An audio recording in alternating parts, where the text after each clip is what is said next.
وہ جو ہم میں تم میں قرار تھا، تمہیں یاد ہو کہ نہ یاد ہو، وہی یاد۔ نیرہ نور کی دلکش آواز میں گائی ہوئی یہ غزل اردو کے نامور شاعر مومن خان مومن کی ہے۔ تفصیلات فکر و فن میں۔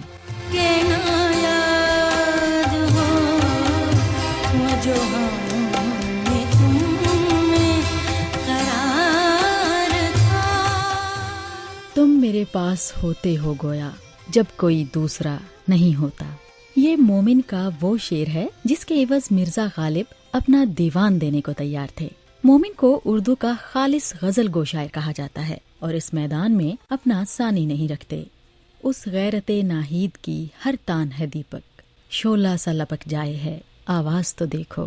مومن کی غزل میں اعتدال اور حسن ہمیشہ برقرار رہتا ہے۔ وہ جو ہم میں تم میں قرار تھا، تمہیں یاد ہو کہ نہ یاد ہو، وہی یعنی وعدہ نباہ کا، تمہیں یاد ہو کہ نہ یاد ہو۔ تمہیں یاد ہو کہ نہ یاد ہو وہ جو ہم۔ ان کے وہ اشعار جن میں ابہام پایا جاتا ہے اپنے اندر معنی خیزی کے ساتھ ساتھ پیچیدگی حسن بھی رکھتے ہیں۔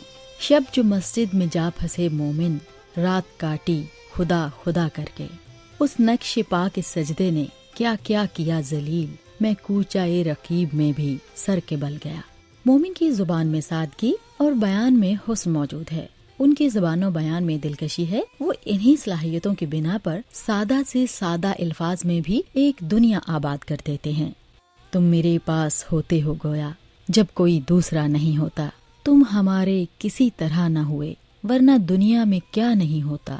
مومن نے اپنے تخلص کا بہت پہلو دار استعمال کیا ہے۔ انہوں نے اپنے تخلص سے جتنے معنی اور مضامین اپنی شاعری میں پیدا کیے ہیں وہ کسی سے نہیں ہو سکے۔ ہرگز نہ رام وہ صنم سنگ دل ہوا، مومن ہزار حیف کہ ایماں ابس گیا، پہم سجود پائے صنم پر دم ودا، مومن خدا کو بھول گئے اضطراب میں۔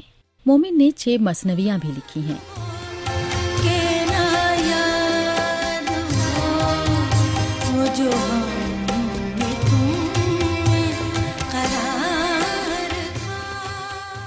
جس دور میں مومن نے نشو و نما پائی وہ مغلیہ دور کے زوال کا زمانہ تھا۔ جاگیردار طبقہ عیش و عشرت میں مست تھا۔ مومن بھی اسی رنگ میں رنگے ہوئے تھے، لیکن بڑھاپے میں توبہ کر لی اور نماز اور روزے کے پابند ہو گئے۔ وہ خود کہتے ہیں، عمر ساری تو کٹی عشق بتا میں مومن، آخری وقت میں کیا خاک مسلمان ہوں گے۔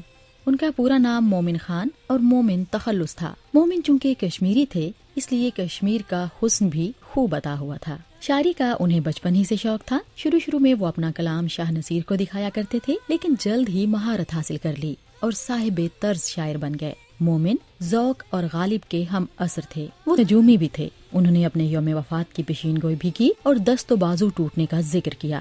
وہ سن 1851 میں چھت سے گر پڑے اور کچھ عرصے بعد وفات پائی۔ پروانے کو کس لیے جلایا اے شمع، بے جرم کو خاک میں ملایا اے شمع۔ تمہیں یاد ہو کہ نہ یاد ہو۔ اس خبر کی تفصیل کے لیے آپ وزٹ کر سکتے ہیں ہماری ویب سائٹ، پتہ ہے urduvoa.com۔